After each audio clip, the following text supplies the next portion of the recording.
Greetings, special Easter edition of Doc Hartree and Wolf Bane with your history. Special guest for the first part of this particular podcast is going to be the finisher, because we're going to open up this particular episode with fictional human badasses. And I want to kind of make a full circle around to pretty much insinuate that Guts from the anime and manga Berserk is the end-all be-all badass. Don't get me wrong. I think Conan is going to be up there too. What do you think, Tim? Conan the Barbarian? Badass? Oh yeah, he's definitely one of them. Wolf, what do you think?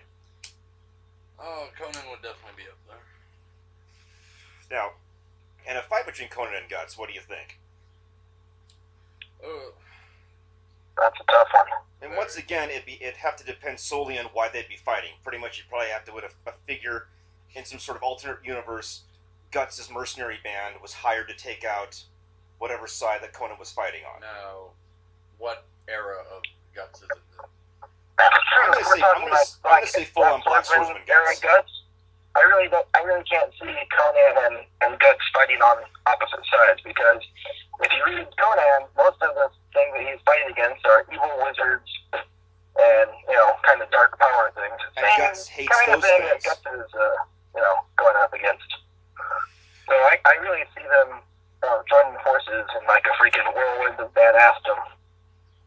Yeah, I think if you're in that army, you just have to kill yourself after the battle's over, because it's all downhill from there as far as awesomeness is concerned.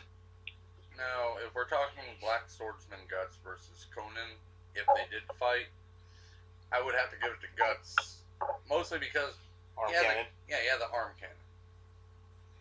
If it was Guts before then, Golden Age Guts. Golden Age, I could see it being a little bit more even of a fight. Also, that Guts is more of contractually driven. Guts' sole mission nowadays is like he's a real person. Now is pretty much taking out the agents of the God Hand, taking out evil, taking out dark magic, and like the finisher was saying, I think Guts and Conan would be much more inclined to join forces post Guts' transformation at the end of the festival. So young Guts, it'd probably be a matter of luck. New Guts, I'd have to give it to him, based solely on the fact that he's got a cannon, Conan doesn't. But, Well, I think even without the cannon, Black Swordsman Guts, I think, would win eventually, just because, again, you go back to motivations. Conan usually he's fighting against bad things and kind of screwed him over somewhere around the way, somehow, usually by like taking some chick that he stole from someone else first. But Guts, especially Black Swordsman's Guts, is completely driven by like rage and revenge. Also a bit of protection for Casca, but yeah, completely. Black Swordsman's Guts is very much more so motivated to win. And if there was even a hint of an inkling that Conan was an agent of the God Hand, I think Conan would be kind of screwed. very true. Don't get me wrong, I think Conan's awesome, but yeah, judging by the things that Guts has killed, I think Conan would be toast. It would be an epic battle, to be sure, but yeah. It probably more akin to this Batman v Superman thing. Like, obviously, I can totally see them fighting for a total of maybe 20 minutes, realizing that they got more in common than they have different, and then teaming up, and then just fucking shit up. Now, when we're talking about Conan on that part, though, are we talking about just movie Conan or comic Conan? I'm talking comic Conan.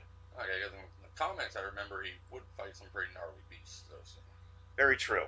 Very true. True. But I would still give it to Guts, just because it's Guts. I think Conan would put up a hell of a fight, though. Yes. Exactly.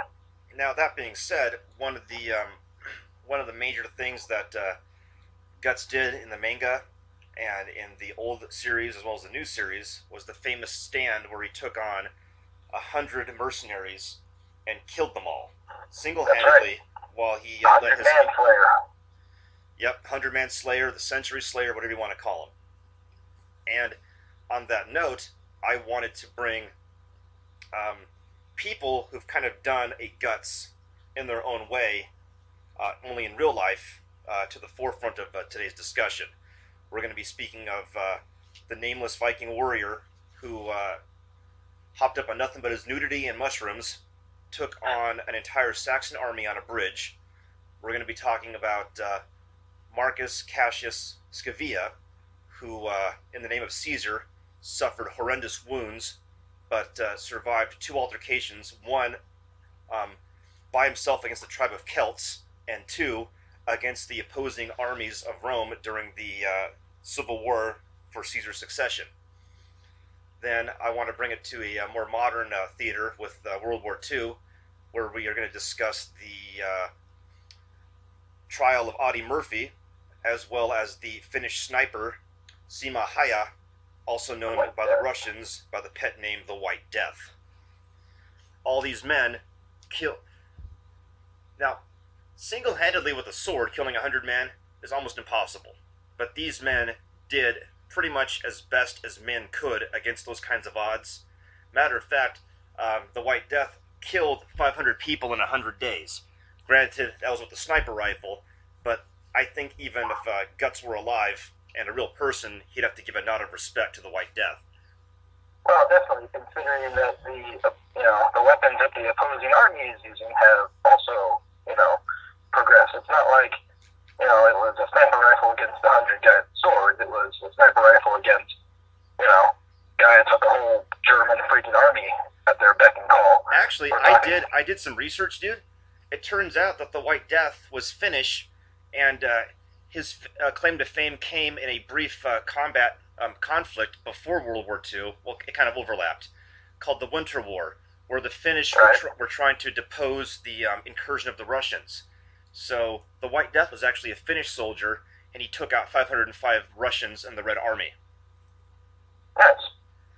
So, yeah, no, I was under the impression the sides were slightly altered, but... Alright, well, either way, whether it's the German army or the Russian army, still, that's a pretty technical army that you're fighting against. I mean, they also have access to the same rifles. They have access to freaking tanks and planes that can spot you.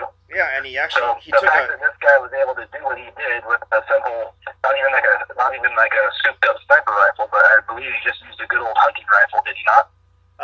He used a gosh, I forget the name of it. It was a one step below a sniper rifle proper that we know of, and he refused to use a telescoping sight because he believed that put his head in too high of a profile.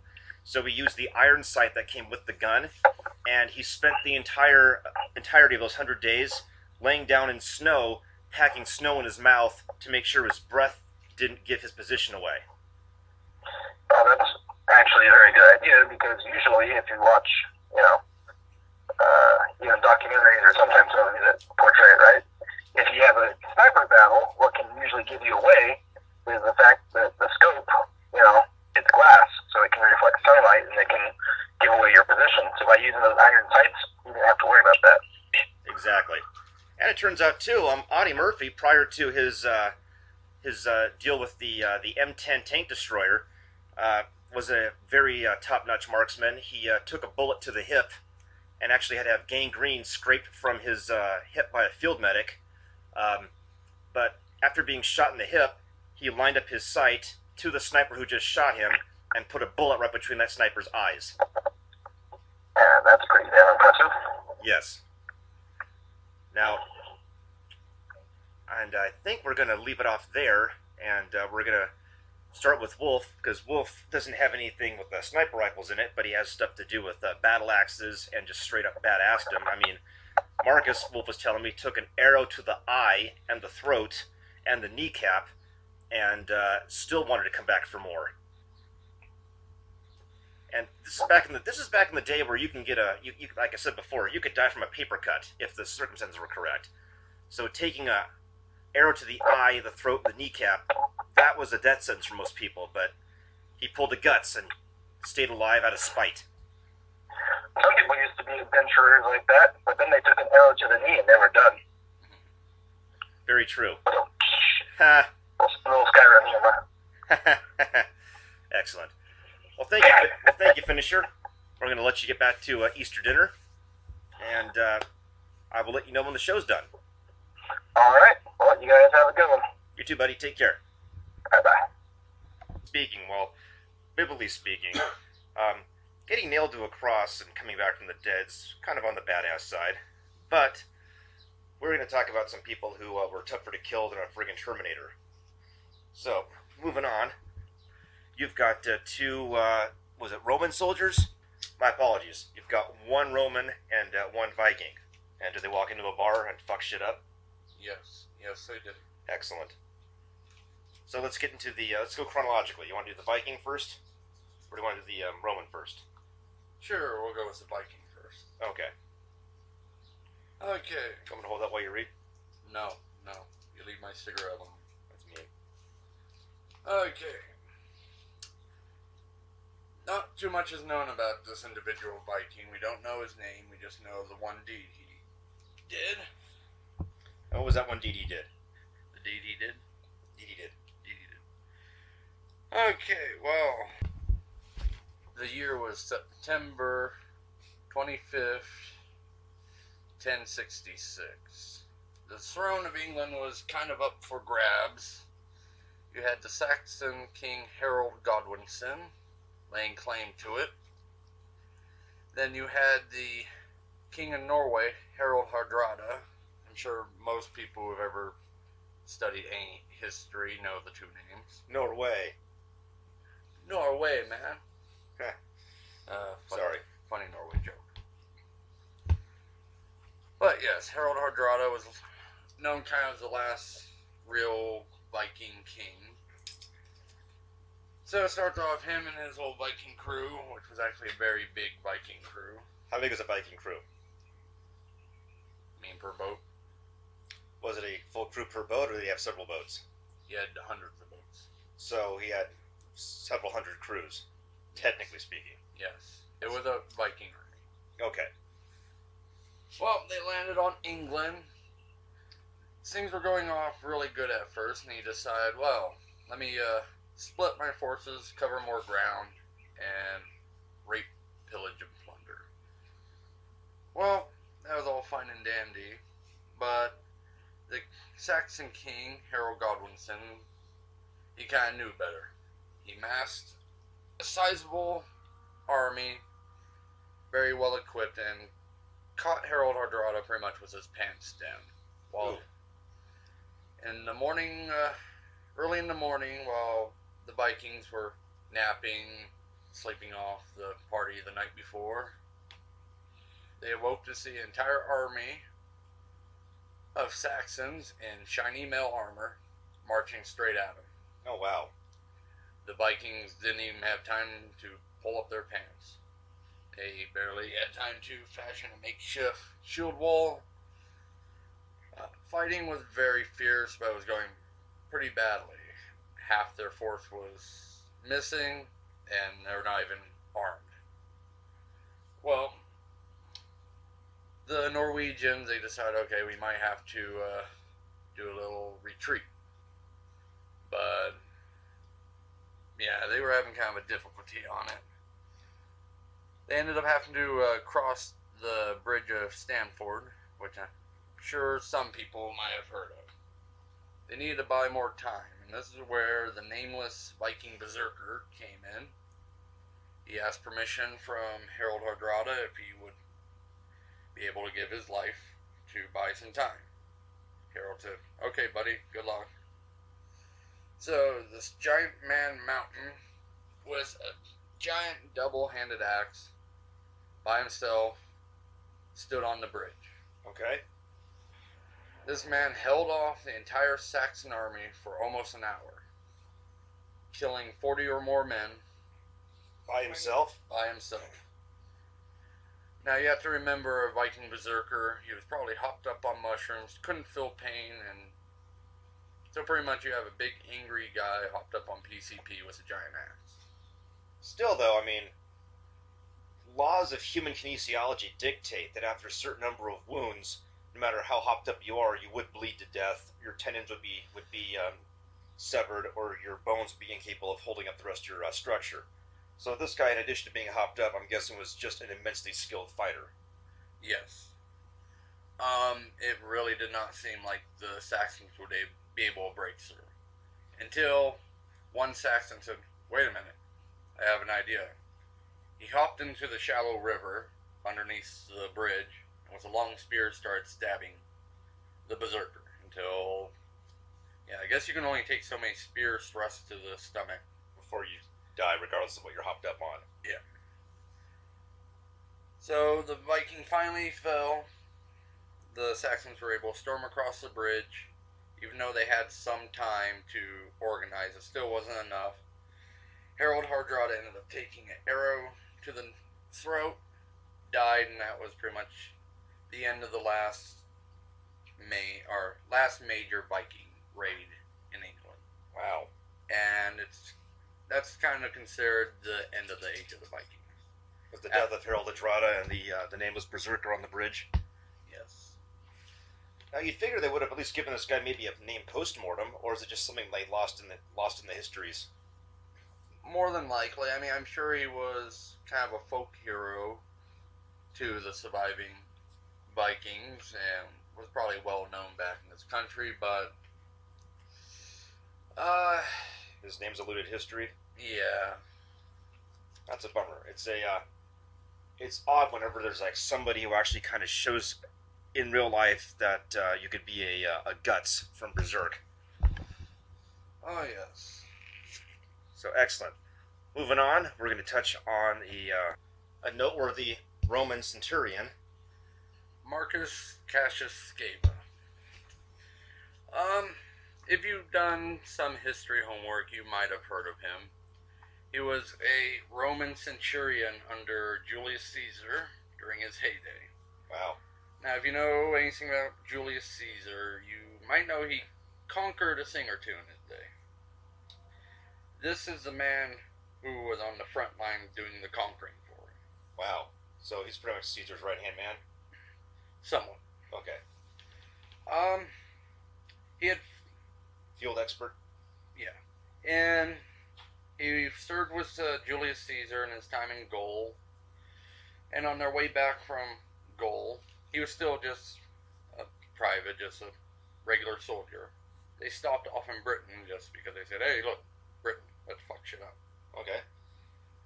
Well, while they were out doing some scouting, Marcus and his handful of men were out in the wilderness when they were ambushed by an entire tribe of Celts. Those were scary people. Oh, yes, they were. Most of his company was cut down. Pretty much all his company was cut to pieces. So he ended up being surrounded by an entire tribe of angry Celts. Yes. And Celts weren't known for their merciful ways or their non-terrifyingness. Yeah. So pretty much he had a showdown with them. Surrounded, he fought, hacked, and slashed until there was a pretty big pile of dead bodies. His shield was hacked to pieces, lost his helmet, and he had broken his spear off in a Celt's stomach. And by that point, he said, "Oh, I'm kind of disarmed. Let me see if I can get out of here." So he pushed his way through, ran all the way back to camp. He went to Julius Caesar and begged forgiveness for losing his gear and not dying in battle. Okay. Julius just kind of looked at him and laughed and said, "Well, buck up, you're still here. And guess what? I'm making you a centurion now." Ooh. Which is a pretty high rank in the Roman army. Okay. So, years go by, and it comes to the point where Julius Caesar and the Republic have their standoff. Now, during the thick of fighting one of the major battles, Marcus was in the front lines, and it was going pretty tough on everyone. Romans were known for being good fighters. You have two armies of them going against each other. It's going to be a pretty bloody battle. I can imagine. Now, you mentioned Guts from the anime Berserk earlier. Yes, I did. This guy, he's worthy of being put in that same category. During the thick of the fighting, a barrage of arrows were shot at him and his company, killing a good amount of them. It was even written down how the entire front of his shield was filled with nothing but arrows. Wow. So he said, "Wow, I don't think my shield can hold any more arrows. Let me just start blocking with my body." He ended up taking an arrow to the eye, the throat, and to the knee. And he continued to hack, slash, and murder everything in sight. Holy crap. And yes, he survived. He survived an arrow to the throat and the eye? Mm-hmm. Wow. And don't forget, he took an arrow to the knee. And the knee.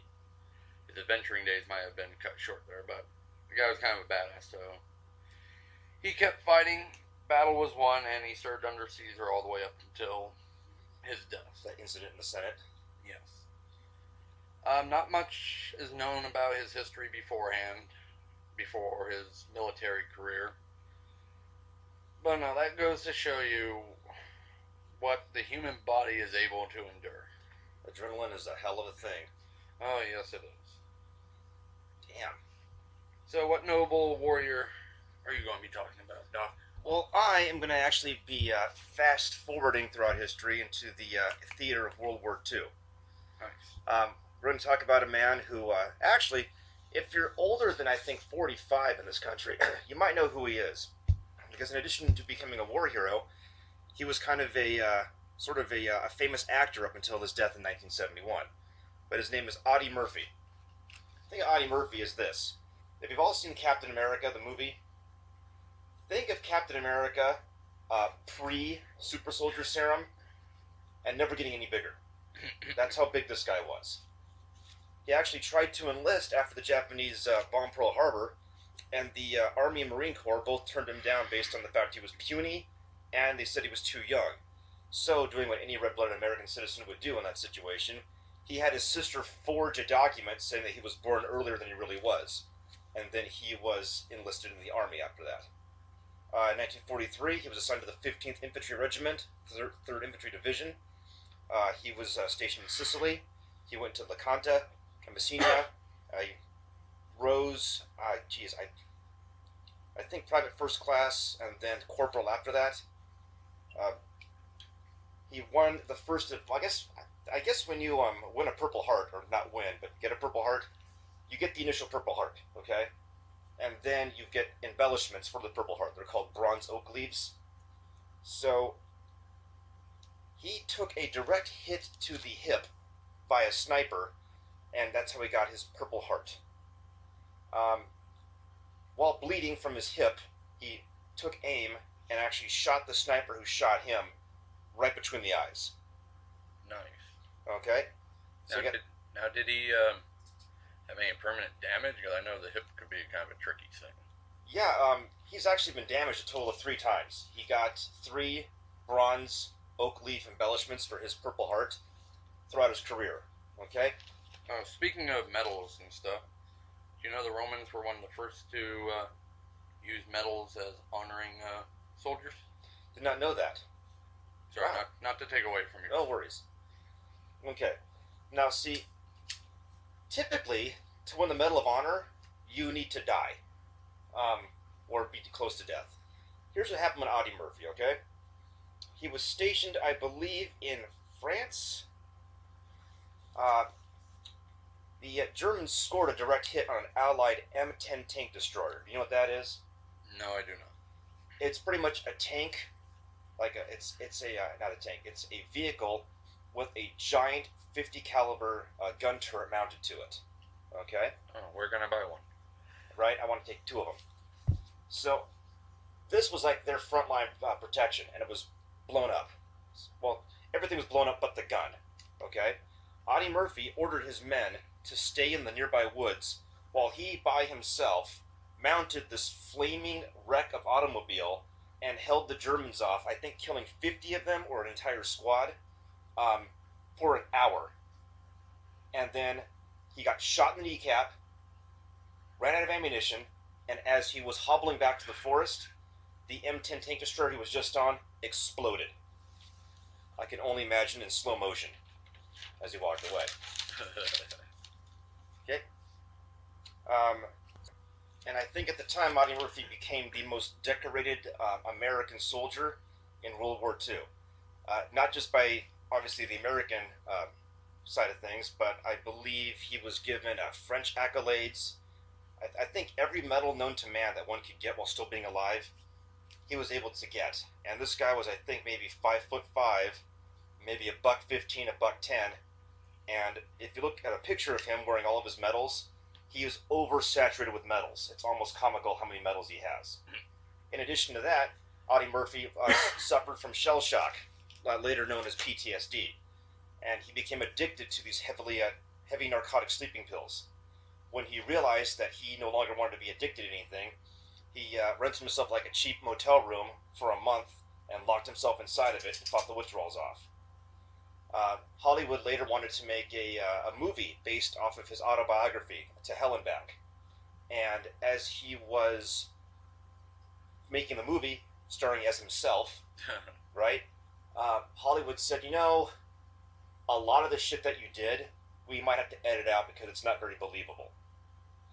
So think about this. In the day and age of a Michael Bay helmed Pearl Harbor movie, okay, Hollywood's telling this guy, you were way too badass, and some of the shit that you did, we have to edit out because we don't think people are going to believe you actually did that. And he complied. He was a good sport about it. Later on in life, like I said, he was a cameo actor up until the early 70s. Unfortunately, it took pretty much falling from the sky and hitting the ground at 20,000 miles an hour, well, not 20,000 feet, whatever, to kill him. He died in a plane crash in 71. He had some financial hardships the last few years of his life, and liquor companies and cigarette companies were actually begging him to do promotions for him on television, back when you could still have cigarette ads on television.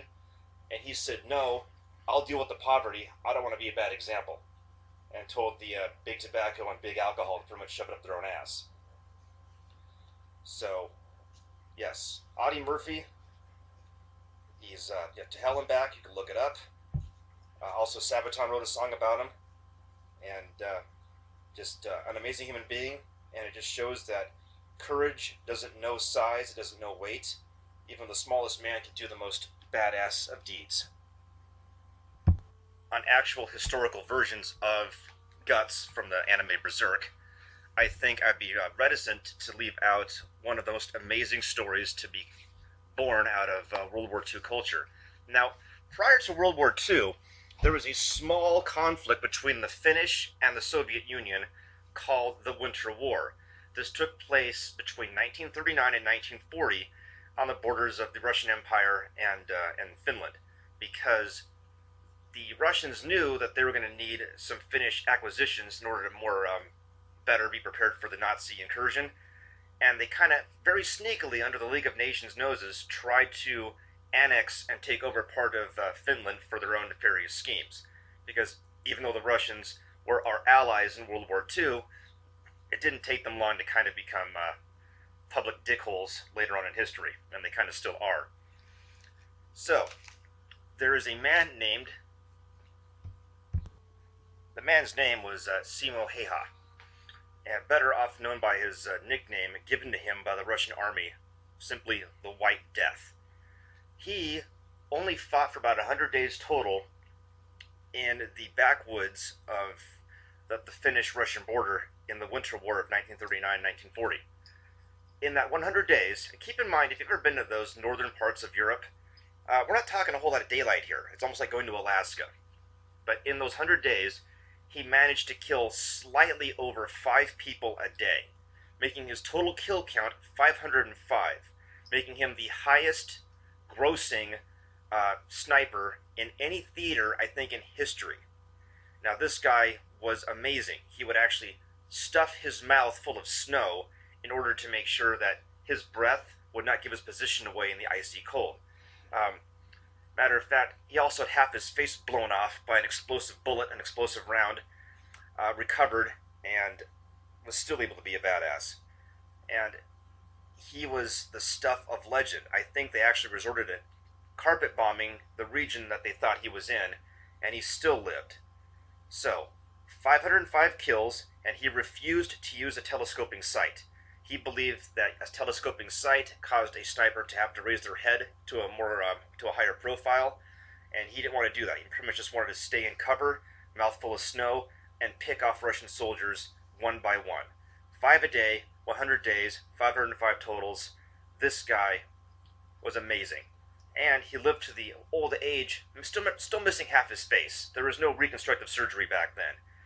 After having half his face blown off, he lived to the ripe old age of 96, passing away in a Finnish war veterans home. And it's a good thing death came for him in his sleep, because I guess there would have been a fight otherwise. And that is a quote that applies to Teddy Roosevelt, but I think it applies to the White Death as well. All right, I'd like to thank special guests, the finisher, and special guest Wolf Bane, for making this special Easter edition of Historical Badasses and Real Life Guts Throughout History. Doc Hartree signing off. Enjoy.